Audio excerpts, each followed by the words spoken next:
Okay, so let's continue then.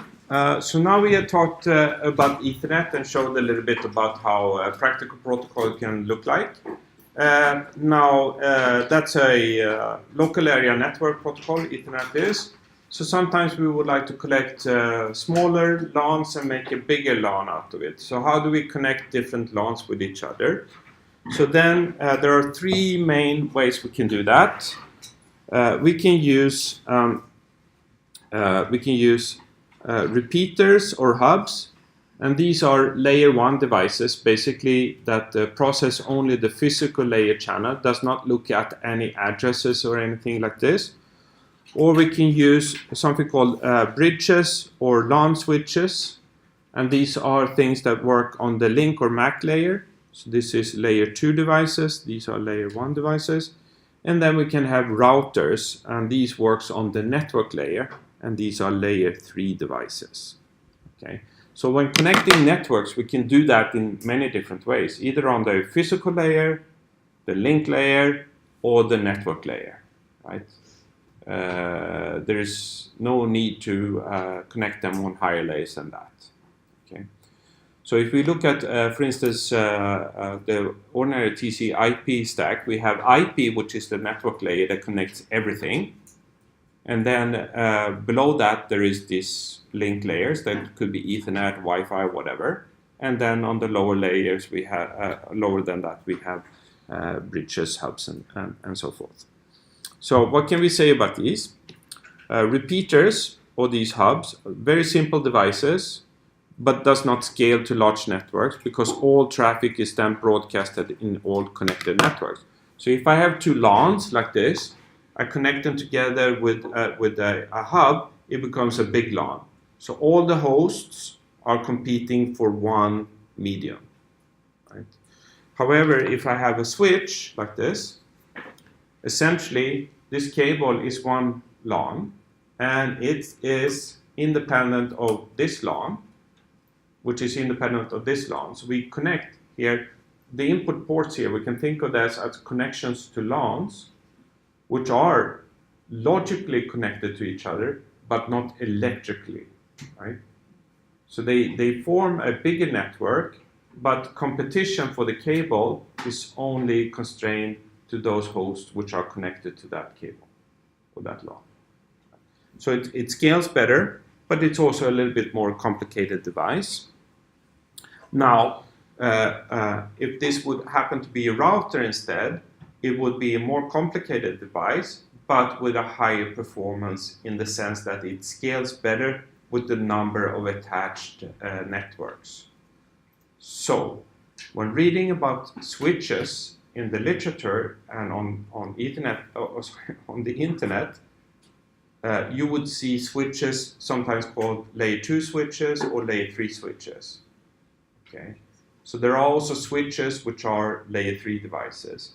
However, for the simplicity of this course, when I say a switch, I mean a layer 2 device.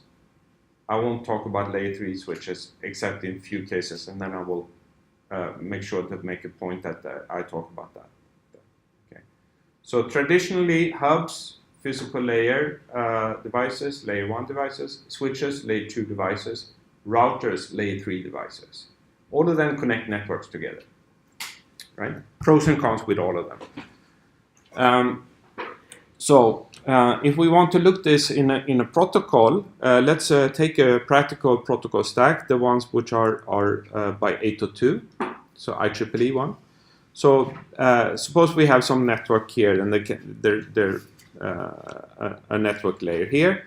Then it goes down to an LLC layer, and then say that this is a Ethernet layer. Okay, so IEEE Ethernet, and then it's using the physical layer 10 base T. So this is a 10 megabit Ethernet with these type of twisted pair cables. And then it goes over these twisted pair cables into a link layer bridge. Okay, bridge is the same as switch. It's the same thing, right? Now, then it goes up here in the physical layer, it goes up to this MAC layer, it goes up to the link layer. Now, suppose that the address as such is that it needs to go over to some device here, which is connected with the bridge here using 802.11, so Wi-Fi, that uses 802.11a physical layer. Then this is actually a radio channel.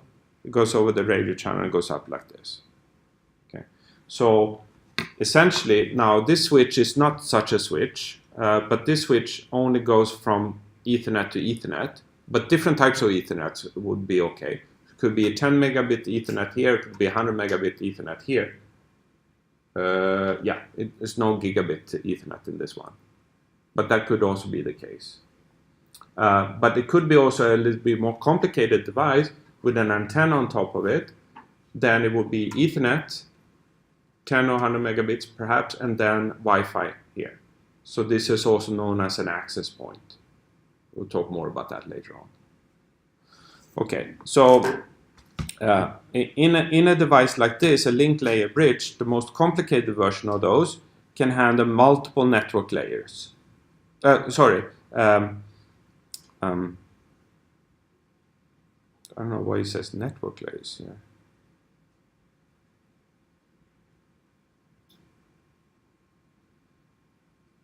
I think the main point here is that we can handle different types of MAC layers below the link layer in this bridge. So let's do it like this. Okay. However, then if we do that, then the frame format on this LAN is quite different from the frame format of this, which means that whatever frame we get up here needs to be reconfigured when we go down here. All right. So it's different frame format here and here because it's different. Well, first of all, it's different signals because it's different physical layers, but there are also different frames because of the frame formats of these MAC layers are different. Okay.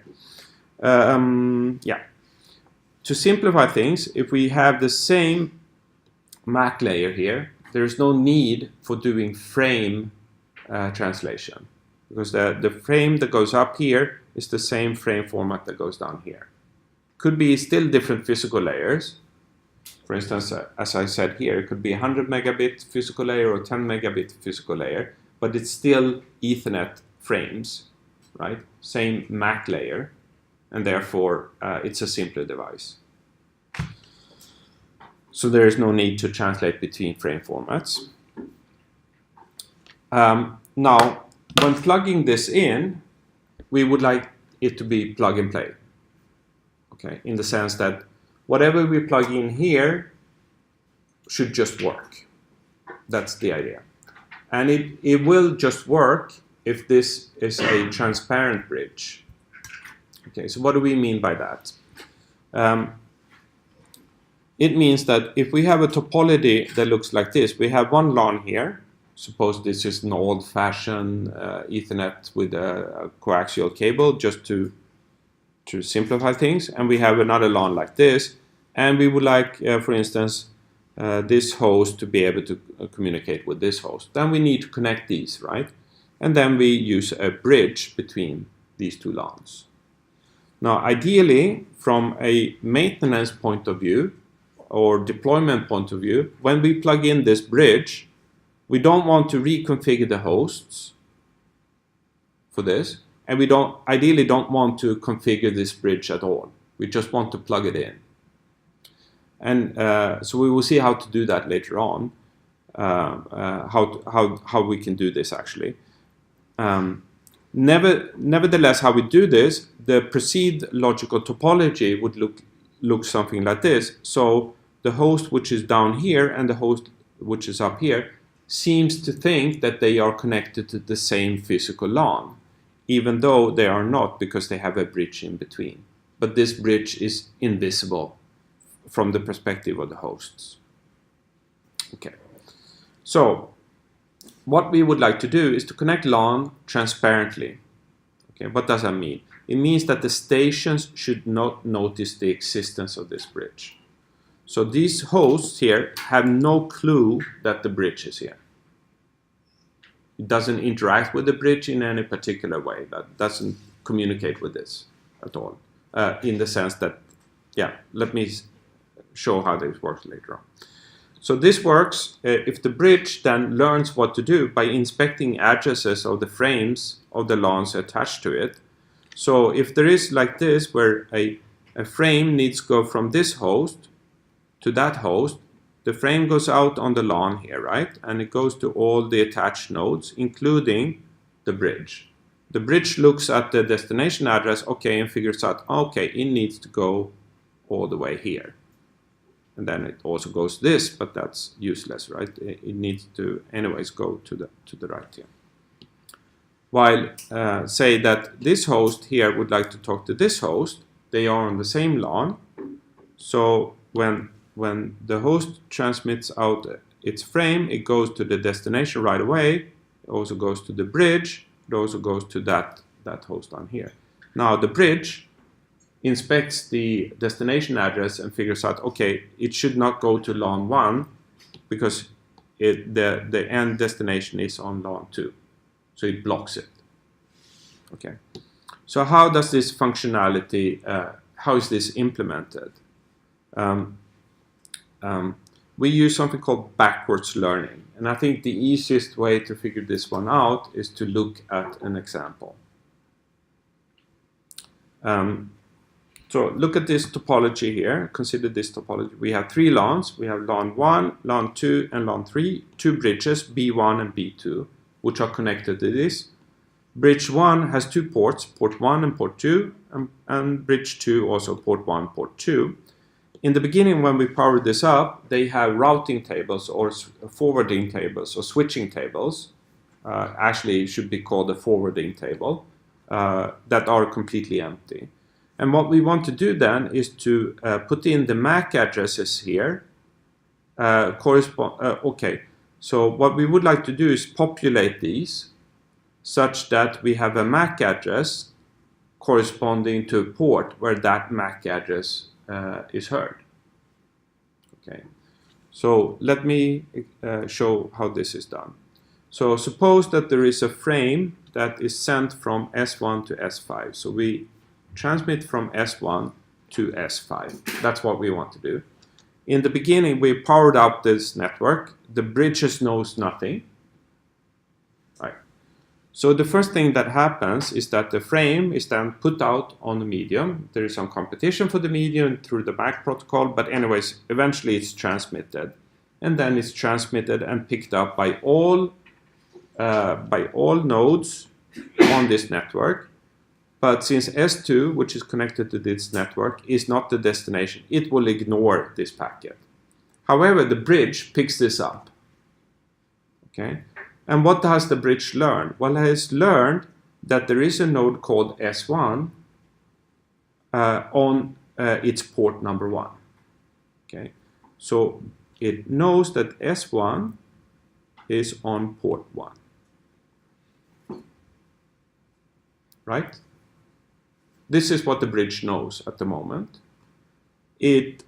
However, it doesn't know where S5 is because S5 is not in the table here.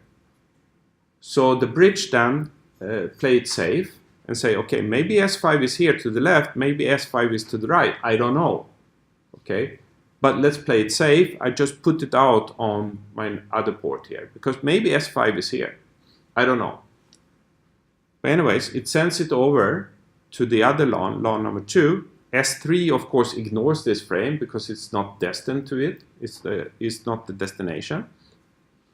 But then bridge number 2 picks this up frame and then inspects it and see that, okay, apparently there is somebody called S1, which is on my port 1. So I put this into the table. Do I know where S5 is? No, I have no idea. but you know, I send it out on port number 2 just to be safe. Maybe S5 is here, I don't know.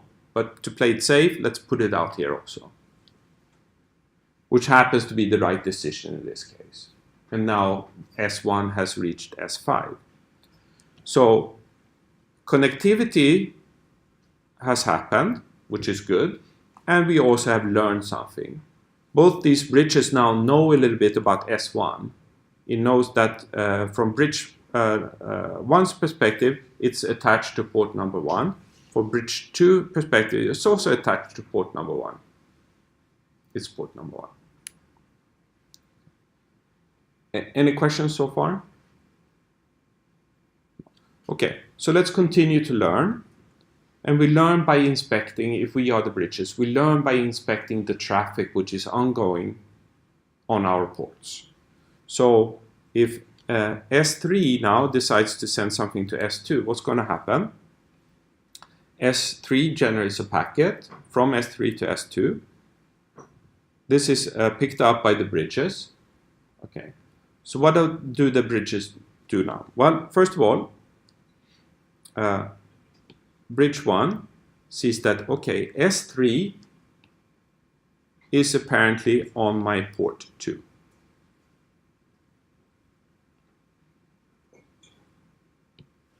B2 sees, okay, apparently S3 is on my port 1 and fills out the table.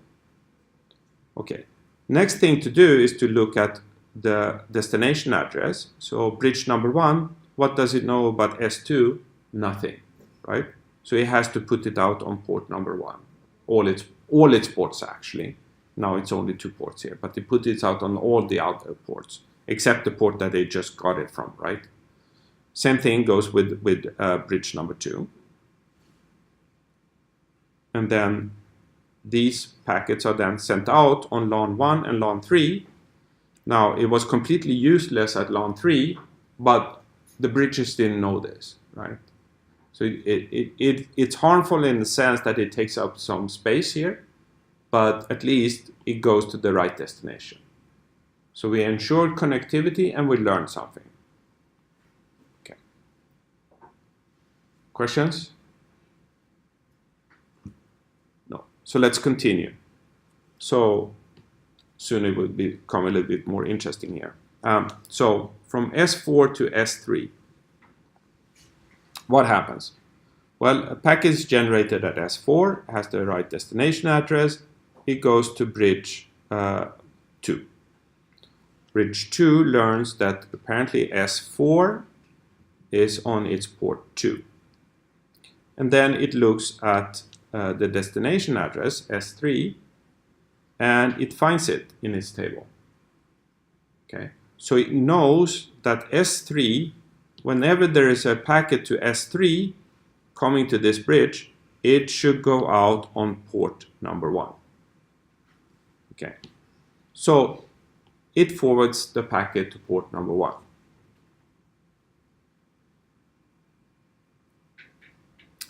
It goes over the out port number 1 and is picked up by S3, and it's picked up by bridge number 2. So now connectivity has been established from S4 to S3. So what does bridge number 2 do? Bridge number 1 do? Well, it looks at the source address and puts that into the table here. Okay, and it looks at the destination address, S3. It knows that S3 is on its port 2. So what to do then? What should it do? What should the bridge do now?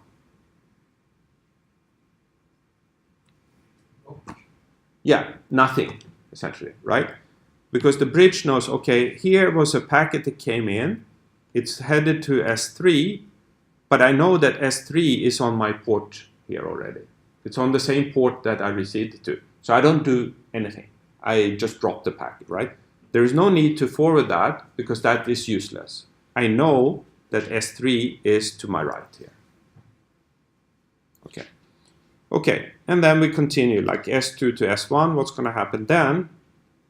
Well, S2 generates a packet transmits this out. It's picked up by the bridge and the destination. The bridge knows that what it does is, okay, so apparently S2 is on my port 1, so I'll put that into the table like this. I also know that S1, I know that that is on port 1, so I do nothing. I learned something, but I do nothing with the packet as such. Right. So any questions on this learning strategy? Okay. And notice now that there is no configuration by a human here.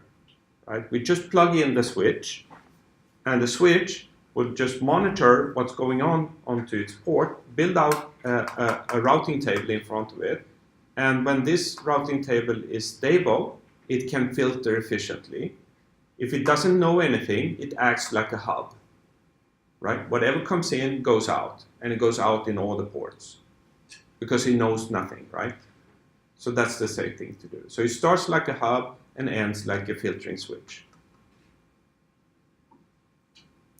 Questions? Okay.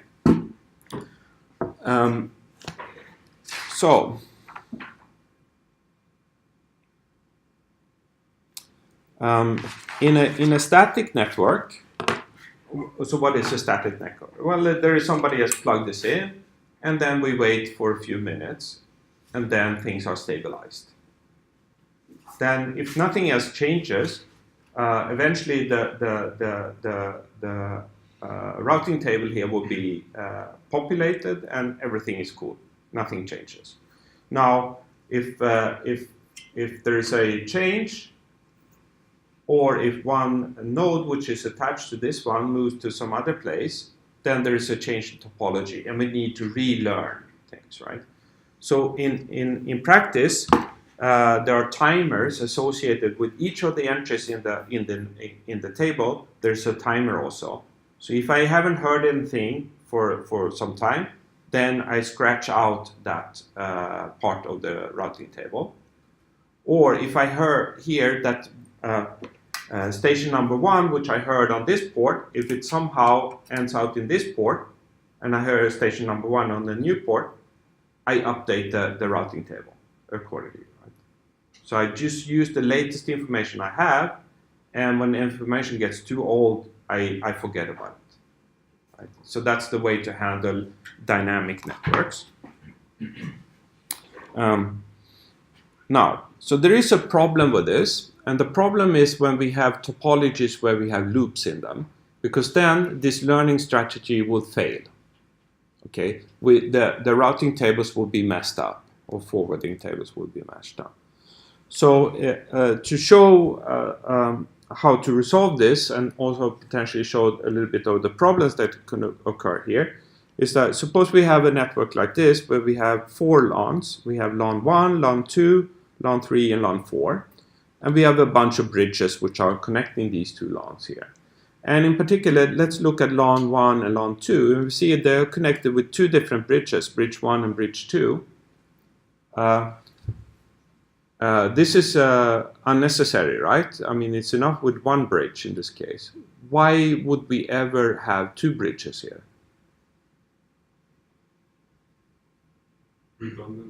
Redundancy, correct, yeah. So it's good if one of these fails that there is a backup, right? So that's one reason. The other reason, what could that be? It's a little bit of a trick question. Oh yeah, that could be a little bit. But the more likely thing is that somebody messed up, right? Somebody connected the wrong networks together, right? Happens all the time, right? And instead of breaking the network, we would like the network to somehow realize this and correct for this. And the problem is when we get a loop like this is that, I mean, how should we form the tables here? We can have a packet actually flowing around in a circle like this, never-ending circle, and causing updates to the routing tables all the time. And eventually the whole network will break down because there's all these networks flowing around here, never dying, never ending, just updating the routing tables here. So one can easily construct an example of this. So I won't spend time on this now because we're a little bit short of time. But if you look at the book or look online, if you look at this known sometimes as a broadcast storm, you can see that this is actually a problem in practice. So what we want to do then is that, okay, we want this redundancy, and we want the network also to be resilient towards manual mistake. Right? So somehow we would like to convert this physical topology into a logical topology where we have removed the loops. Okay, so that's the idea now. Okay, so just to reinforce, loops can cause severe problems for the learning algorithm.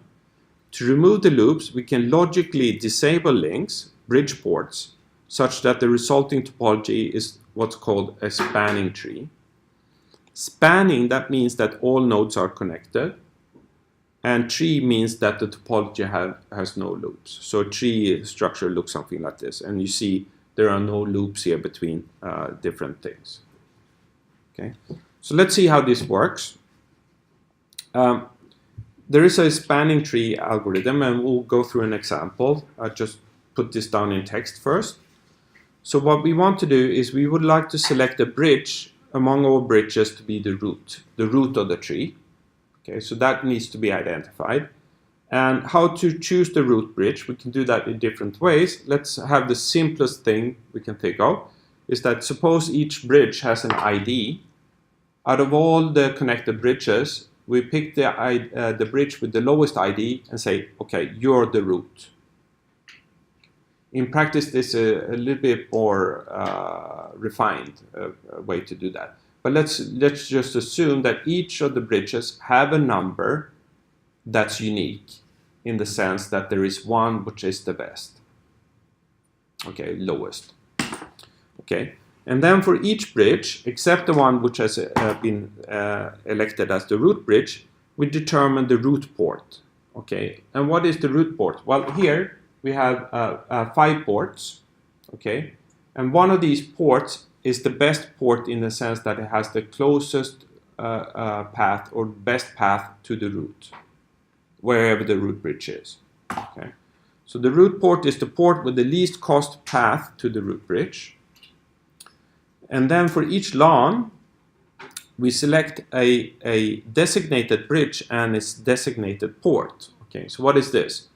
The designated bridge is the bridge which is connected to the LAN, which has the least cost path from the LAN to the root bridge. Again, this will be a little bit clearer than when we look at the example.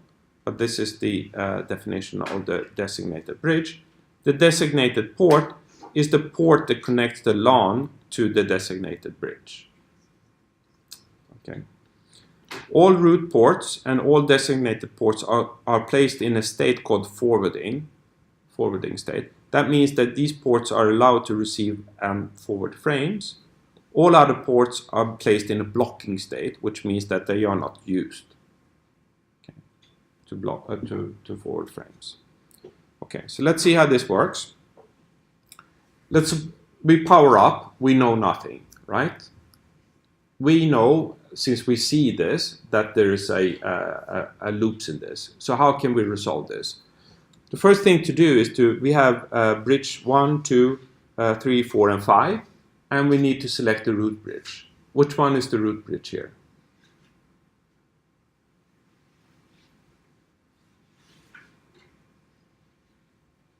The one with the lowest ID, which is bridge. Yeah, they conveniently numbered 1 to 5, so it's bridge number 1, right? Okay, so the first thing we do is to it was messed up here. Okay, so the numbers after B here is the bridge ID, and these numbers with parentheses around is the port IDs. So the first thing we do is to select the root bridge, which has the lowest ID. Okay, and here we go. So this is the root bridge. That's step number 1. Then step number 2 is to select the root port for each bridge. Okay, so what is the root port? It is the cost, the best port to reach the bridge, and it's best port in terms of having the lowest cost. And here we assume that once we need to go over a LAN, it costs 1. Right? If I need to go over 2 LANs, it costs 2. So each LAN that we traverse has an additional cost of a unit, 1. Okay, so what are the root ports here now? So for bridge number 2, we have 2 ports, 1 and 2. So if I want to go to the bridge, okay, so I want to go to the route from bridge number 2. Which port should I choose? Well, I have 2 choices, 1 or 2. If I go over 1, I need to go over 1 LAN, so that's cost 1. If I go over LAN 2, I also have cost 1. So I have 2 ports which are equally good. But I have to select one. So then I select the one with the lowest number. Okay, 1 is less than 2. So now I know I have the root port like this. Fine. So what is the root port for 3? Well, for bridge number 3, we have 3 ports, 1, 2, 3, and see here it costs 1 to get to the root. For port number 3, I need to go over 1 LAN, 2 LANs, 3 LANs to get to the root. So that's a worse port. I can also go like this, 1, 2, 3, still worse. Port number 2, 1, 2, or 1, 2, 3. Not a good one. Okay, so here the best port is number 1. So that's now the root port for bridge number 3. And we continue to do this for the other ones. So B4 has port number 1 as the root, and B5 also root. Okay, fine. So now we know the root, and we know the root ports of all the bridges. Then the next step is to select a designated bridge port for each LAN. Okay. Now for the root, it has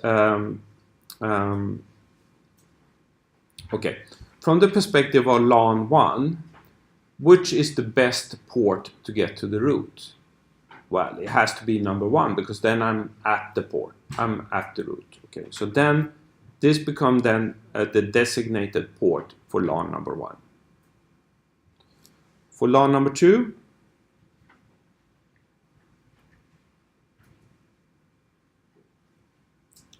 okay.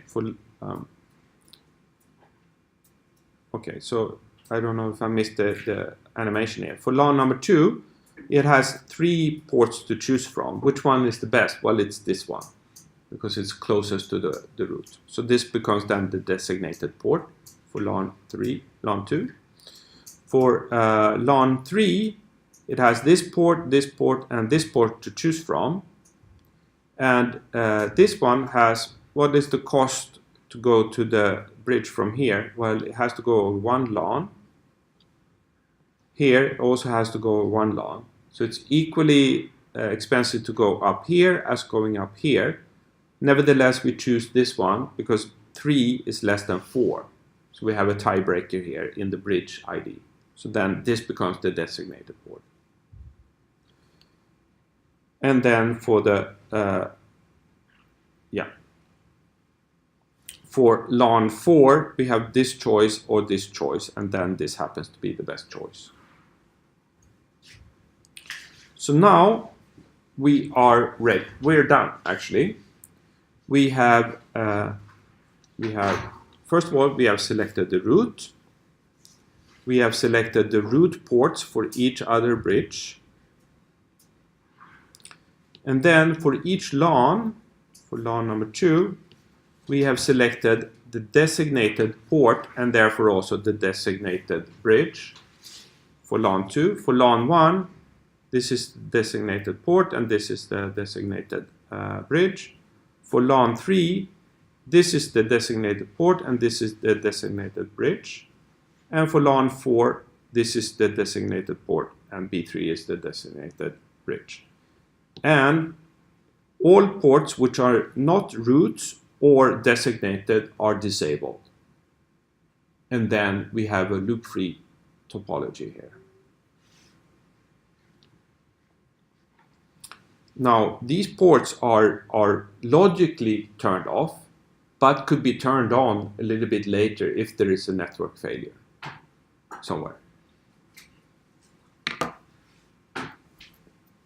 Questions on this?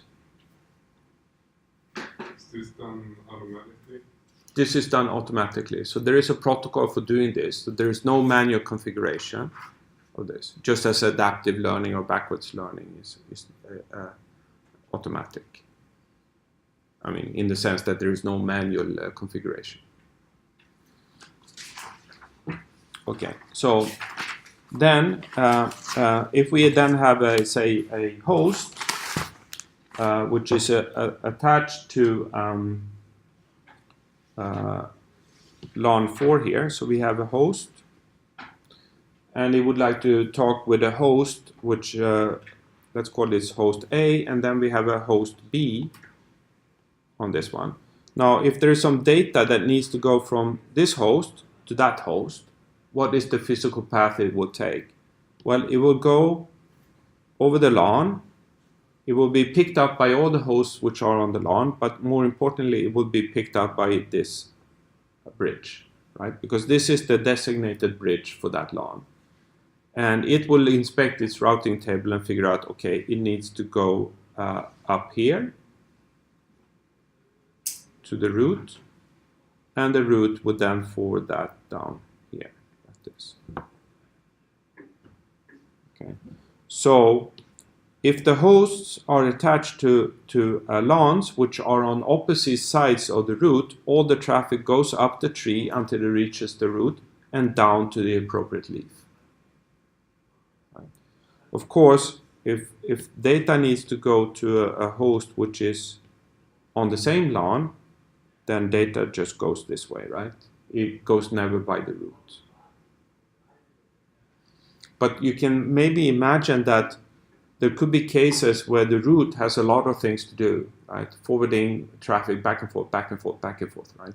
So maybe this is not a super efficient solution to this. So there are modern ways, other ways to do this, where instead of using spanning trees, we allow for also these disabled ports to be connected, and then when data is flowed in another way. But that's outside the topic of this course. But I just want to make you aware of that the spanning trees were an early technology that was put in place at the beginning. But afterwards, when we have very big LANs with many hosts, this scales pretty badly due to the fact that we have a root here that could be overloaded. Okay. Right. So just a few words on the actual protocol that does this. So there is we did this, we created this by just inspecting the network. But of course, the network bridges doesn't have an idea what the network is. It's completely blind to this. So it doesn't have this helicopter view. So this was indeed a problem. And then the story is that Raida Perlman, who was then hired as an engineer, was given 1 week to fix this problem. Right? And in 1 week, she figured out what to do. Really a smart lady, I would say. So she has a PhD in mathematics from MIT, which is a very nice school. So she figured out what to do, basically, how to create these spanning trees. We don't have time to go through the protocol here, but it's quite ingenious. And the idea is that one has a distributed algorithm to elect the root. And once you have done that, you also have learned what the cost to reach the root is, and then you can assign the designated ports for the bridges, and then we're done. Right. Yeah, so I won't go through this in any detail. So I think we will just simply finish here. And then on Monday, we will continue our journey. I think it's maybe time for Wi-Fi, if I remember correctly, on Monday. Otherwise, it will be something else. So, see you then.